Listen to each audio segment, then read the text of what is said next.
A vigil for Las Vegas police officer Charleston Hartfield, killed in the shooting there. Gregory Bul, Christine MBA, is a Post opinions writer and editor. A week ago, millions of Americans awoke to the news that a Las Vegas shooter had killed at least 50 innocents. A tragedy. That same morning, many of those millions realized that their second emotion, right behind horror, was one of relief that the shooter was white instead of black or brown. This was a tragedy of a different kind. The blame for the latter lies not at the feet of an inscrutable killer but at our commander-in-chief's. When he became president, Donald Trump inherited the responsibility of helping hold our country together in the face of tragedy. But this latest national crisis illustrates how thoroughly he has torn it apart. Our national response to devastation is always complex. There's sadness and anger, inevitable politicization, a search for a narrative to make sense of it all. This complexity has often weighed most heavily on minorities. As perpetual outsiders, we're always suspect.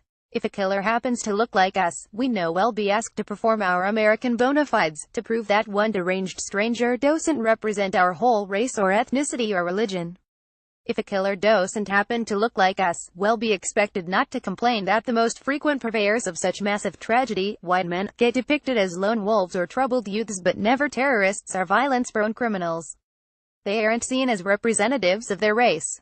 Yet despite those injustices, moments of national sadness have remained rare opportunities for those of all races and creeds to come together.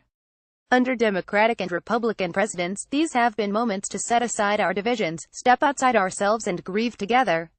At least, they used to be. After the 9/11 attacks, President George W. Bush famously gave a speech at the Islamic Center of Washington for the explicit purpose of knitting our nation together. He reminded Americans that Muslims were their brothers and sisters, friends and fellow citizens. But we've seen a shift with this administration. The opposite is now the norm. President Trump is more likely to retweet the ratings for the news coverage of a grisly event.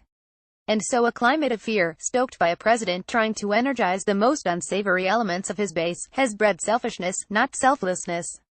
Rather than coming together, we're running scared. Instead of standing shoulder to shoulder, we're barricading ourselves in our corners.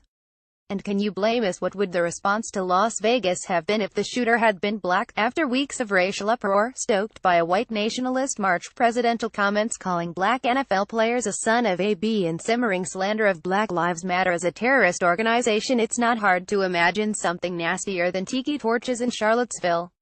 Or imagine being Hispanic this week, or an immigrant, had Stephen Paddock's last name been Garcia or Perez. We already have the threat of a wall, of midnight deportations, of a rescinded homeland for children who have never known anywhere else. If our president's response to the devastation in Puerto Rico is any indication of how much he cares about the safety of Hispanic Americans, all this could quickly get much worse. And what if the shooter had been Muslim? Anti-Muslim violence has spiked since Trump ran for office, fueled by his extremist rhetoric.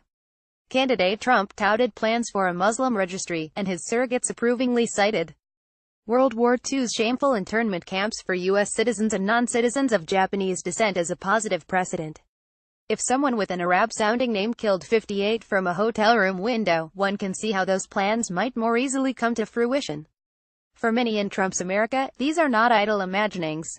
And thus, the seemingly selfish response, this peculiar relief, kind of relief that the shooter wasn't one of us, is as understandable as it is regrettable. Is it any wonder that we don't reach out to others when so many of us already feel under siege? Fear breeds selfishness, and for America, that's tragic, too. Tragedy often has a clarifying effect.